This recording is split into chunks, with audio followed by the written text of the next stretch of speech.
Welcome to the Mercury Center Stage podcast, where we get to know the individuals on stage and those behind the scenes. Thanks so much for joining us. I am Brian Ritter. I'm the Executive Director of the Mercury Chamber Orchestra, and today I am pleased to welcome Mercury violinist Anabel Detrick. Great to have you on the show, Anabel. Hi, Brian. Thank you so much. It's a pleasure to be here with you today. Hey, I wanted to ask you, starting off, when did you first begin playing with Mercury? I believe it was 2010.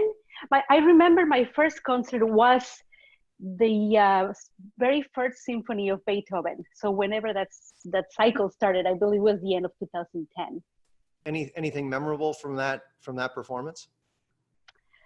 There was a lot memorable from that performance. I hadn't had a lot of training in Baroque or performance practice at the time.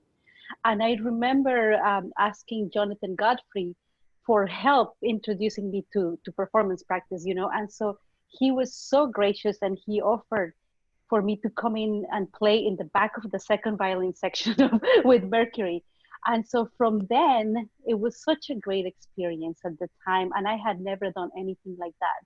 So it became a really inspiring experience for me, because at that moment I started, going to some other professors and taking a little bit more classes and doing a lot more research about performance practice. So it became really a whole new chapter in my musical life. That's wonderful. We'll certainly talk more about Mercury, but I wanted to talk first a little bit more about yourself and where did you grow up? So I was born in the city of Puebla in central Mexico. It's pretty close to Mexico City. And you wouldn't know about Puebla because we have the best mole and the best food down there. So that's where I was born. Well, fantastic. Yeah. What were those early years like, and when did you first sort of begin to think about music and picking up an instrument? Music was always a part of my life. I come from a family of musicians. So much so that my uncle had his own chamber orchestra. Ah. Yeah, so when I was really, really young, I think the first thing I remember about music was must have been a Christmas party or something with my entire family. And my cousins that were a tiny bit older than me, they would get up, and the ones that were siblings, they would play, double violin concertos by Vivaldi or Bach, right? But at the time I was only 3 or 4, and I got up on a chair, stood up on a chair, and my parents, I don't remember this quite clearly, but according to my parents, I sang 23 songs straight because my family kept asking for more, and I knew so many songs. So I guess that was the moment when it was decided that I should be a musician.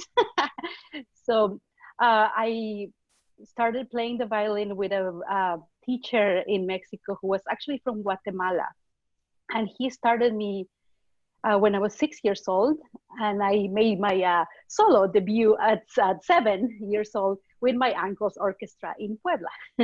But why the violin? What was it that, and not a cello or not a viola or another instrument? What was it about the violin?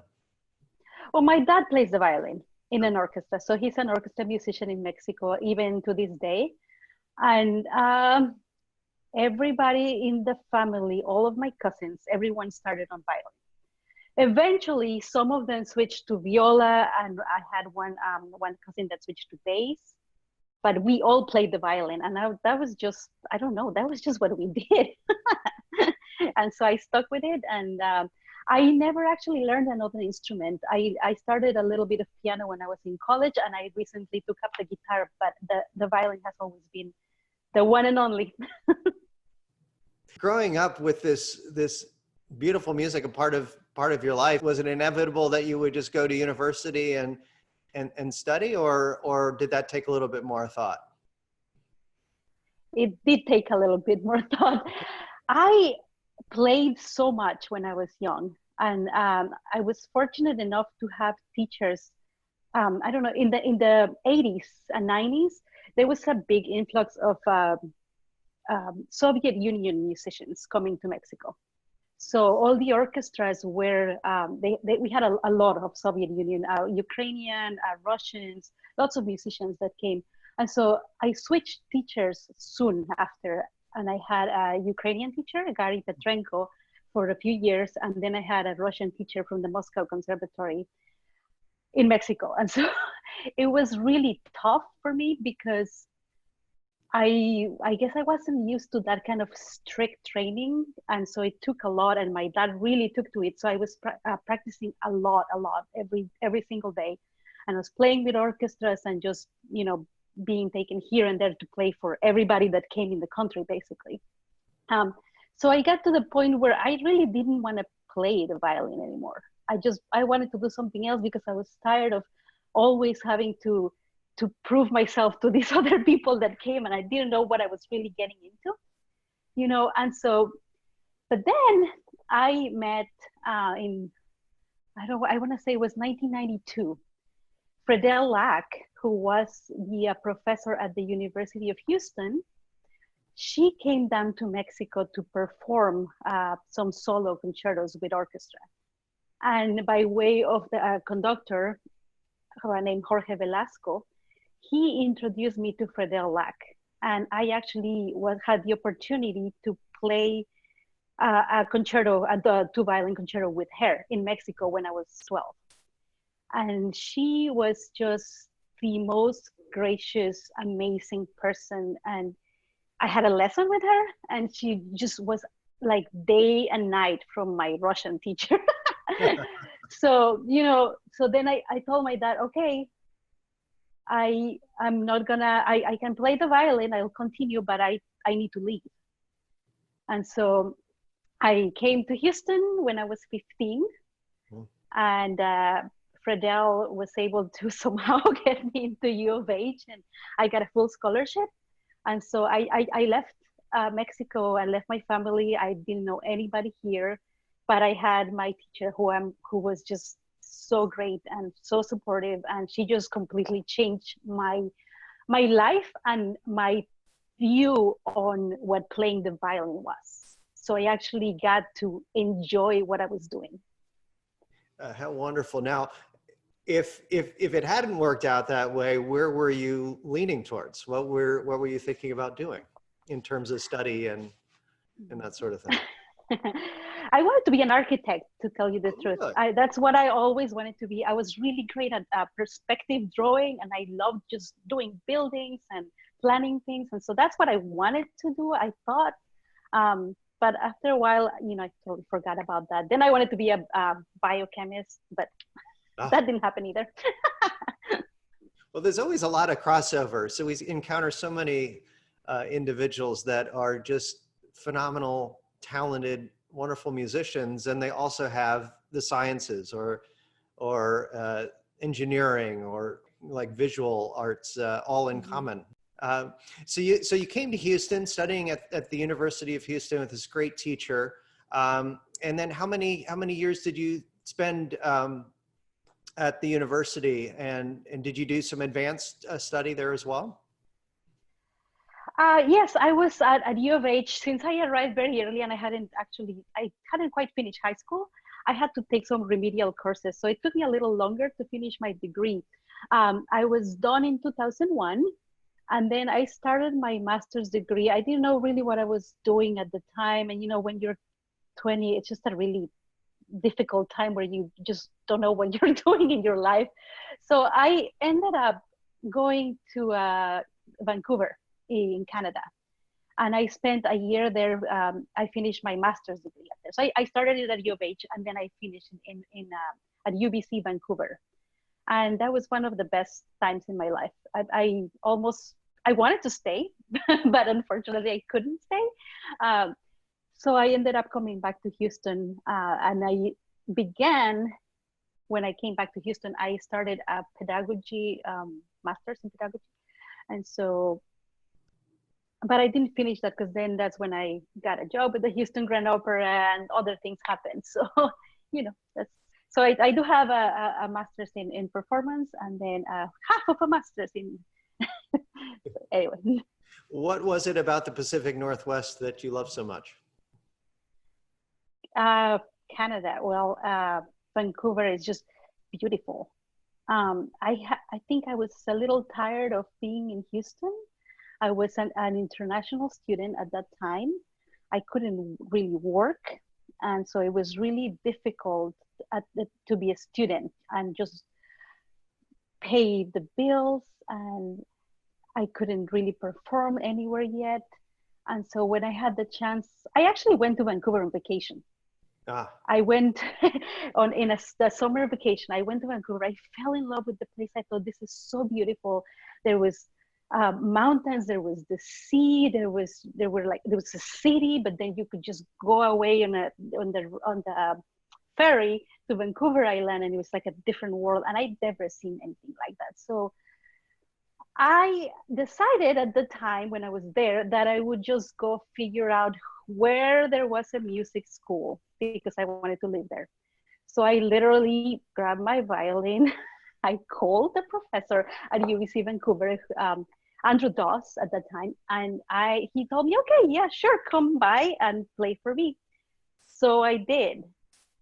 And I'm just so lucky. He said, you are so great. I would like to have you as a student. And 2 months after that, that was like my audition. It was completely unplanned. I just showed up and played, and they gave me a full scholarship, and I went. I just left everything. I packed everything in boxes, and I moved to Canada. well, so aside from music, what are some of your interests?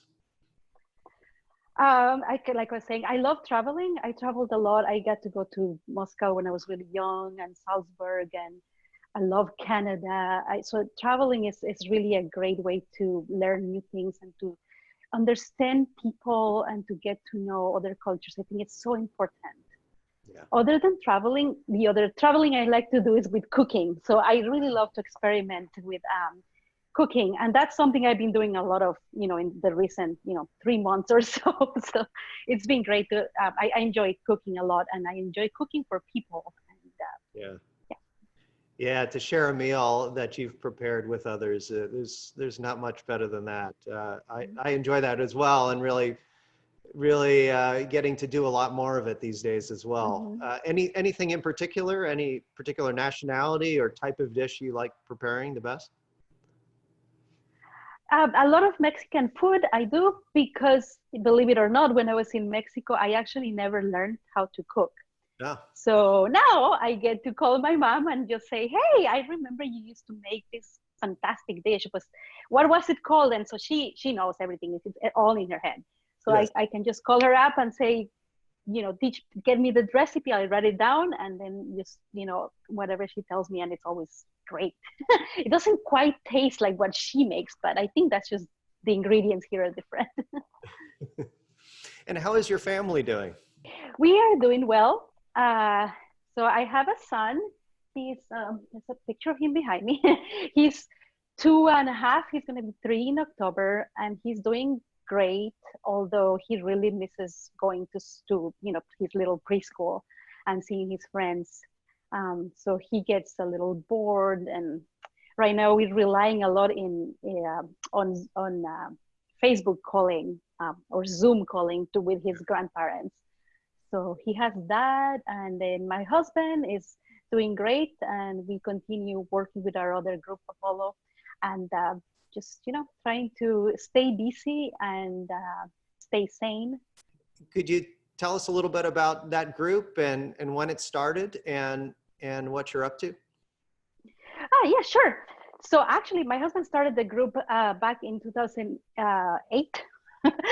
And I joined in 2012 officially. So, but now, yes, we are very much just work together. It's a challenge sometimes to work so closely with your spouse. You kind of have to have your work, environment, and then your home environment. You know what I mean? So that Yeah. you don't mix the two.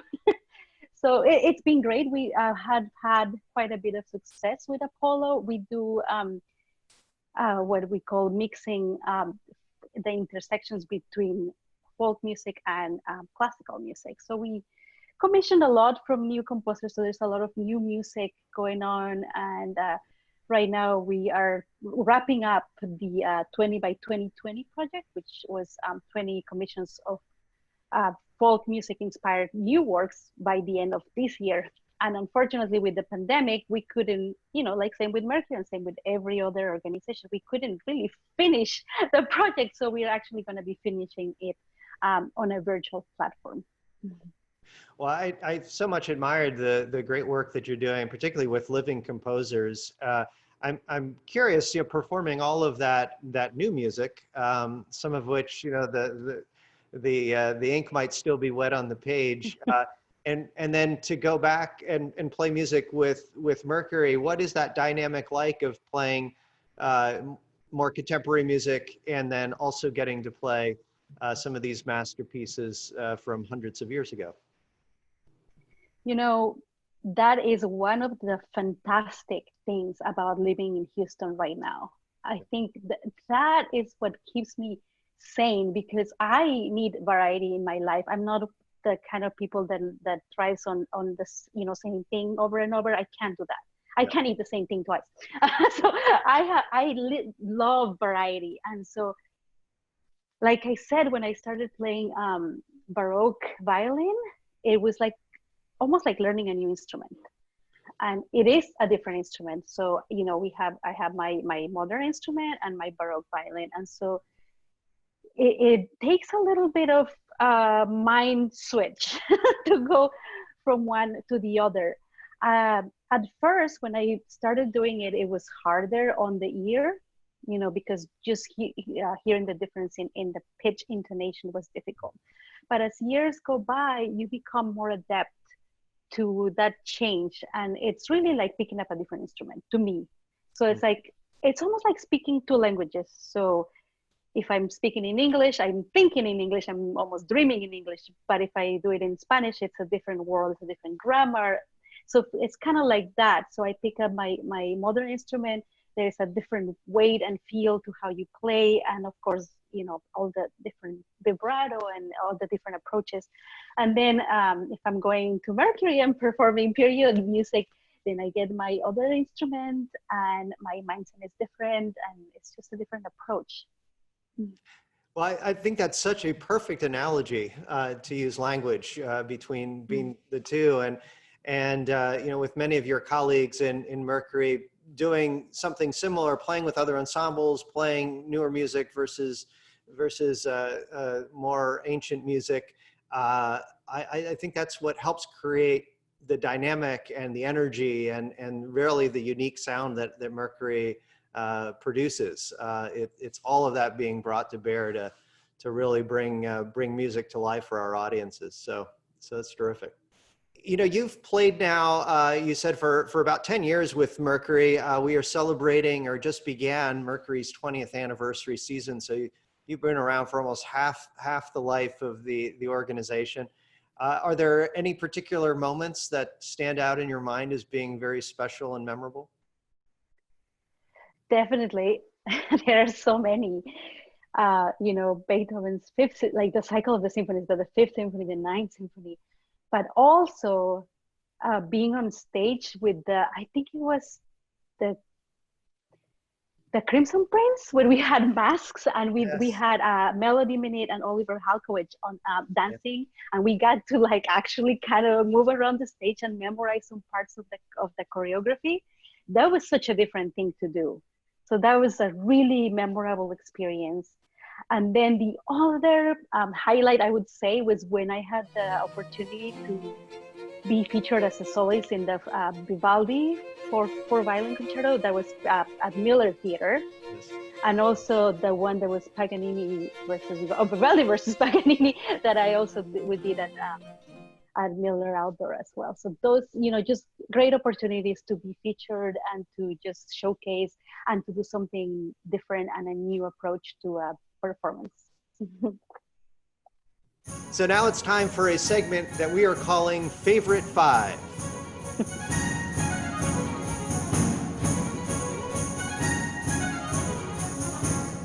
What is your favorite book? My favorite book.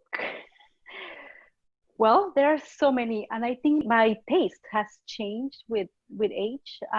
But I used to really be into sci-fi. I read a lot of Orson Scott. No, Orson Scott Card. Yeah. But I think my favorite book really would be The Feast of the Goat, La Fiesta del Chivo, which is a historical fiction book by Mario Vargas Llosa. So he was the Peruvian Nobel Prize laureate, and he wrote this book about it's set in the Dominican Republic, and it's about the dictatorship, a dictator named Trujillo, if I remember correctly. I would say I love anything by Mario Vargas Llosa and anything by Gabriel Garcia Marquez. But that particular book really kind of made an impression on me. What is your favorite beverage? Other than coffee. So I've been making a lot of fruit syrup, like real fruit syrup at home. And so I've been making a lot of margaritas with like mango syrup and strawberry syrup. So at the moment, that's my favorite drink for, finishing a day and being at home. Well, that sounds extra good. What is your favorite movie of all time or favorite TV series? I don't know that I have a favorite movie right now, but I've been watching lots of TV series recently. There's so much good stuff and so many things that you can just lose yourself and not think about, the problems of the world. So I like to take a little bit of time to disconnect from what's going on and watch something silly, or just my favorite silly comedy right now is something called Working Moms, which is really fun.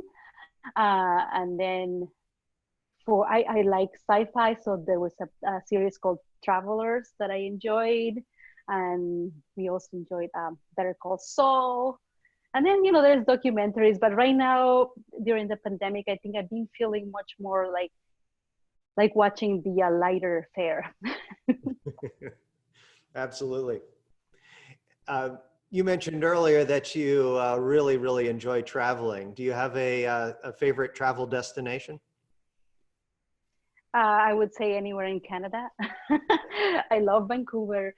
I love Lake Louise and Banff and Montreal. And because of the people, it's the nature, but it's also the people. When I lived in Canada, I never felt like I was rejected. I always felt included. I always felt welcome, no matter what.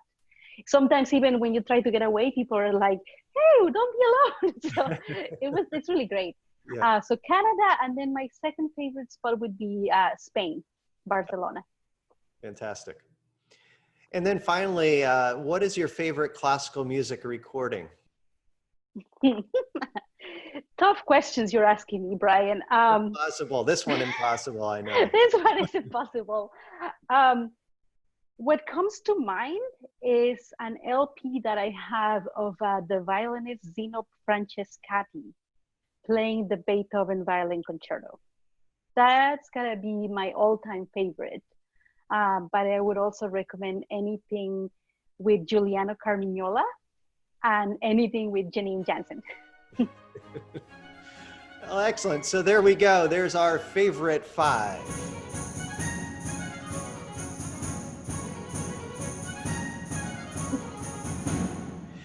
So as we conclude, I just wanted to ask you to reflect a little bit about what music has meant to you during this very, very unusual time, this very uncertain time, and what that has been like being a professional musician and looking towards the future.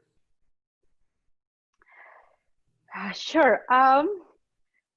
So when this whole thing started, it was really strange because I was really, really busy, and I kept telling myself, you need to do less, you need to have some time off. And then all of a sudden I had nothing to do. All of a sudden I was home the entire time. So it was really rough the first couple of weeks because I was very confused. It was like just turning around and that feeling that you needed to be somewhere and that you need to be performing. And as time, after a couple of weeks, I kind of got used to it and things slowed down inside myself. And then I started really missing it, and really missing just going to perform and being in front of an audience, or even in the pit, and just being with my colleagues and just having that social interaction outside of home. So you have to kind of find ways to keep going. It's been really tough for all of us in the arts. And the first thing I did as a project was collaboration with two of the Houston Ballet dancers. It was Karina Gonzalez and Oliver Halkovich. And we got together, well, virtually together, and I created a video, a socially distanced video with the pianist Catherine Siskin.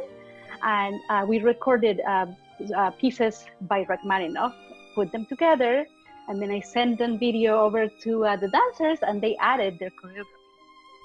So then after doing that, and I'm seeing how nice it turned out, I thought, okay, we can keep going, we can do something. And for my husband and for Apollo, he was really he just didn't know what to do because he's such a social person, right? So I kept telling him, it's not over. We can do this. We have to do something. Let's, get out of this funk, and we have to keep going somehow. We can't just give up, And I realized that the arts are probably the most important thing right now. We can go without going to restaurants. We can do without going to bars. We can do it without so many things. But I don't think any of us could go without arts. And I mean arts in there's music in film, there is dance, and I don't think people realize how much the arts are intricately related to their lives. And so for us to be able to express ourselves is such a need, right? And so I felt like we needed to continue creating and to continue giving in any way we could.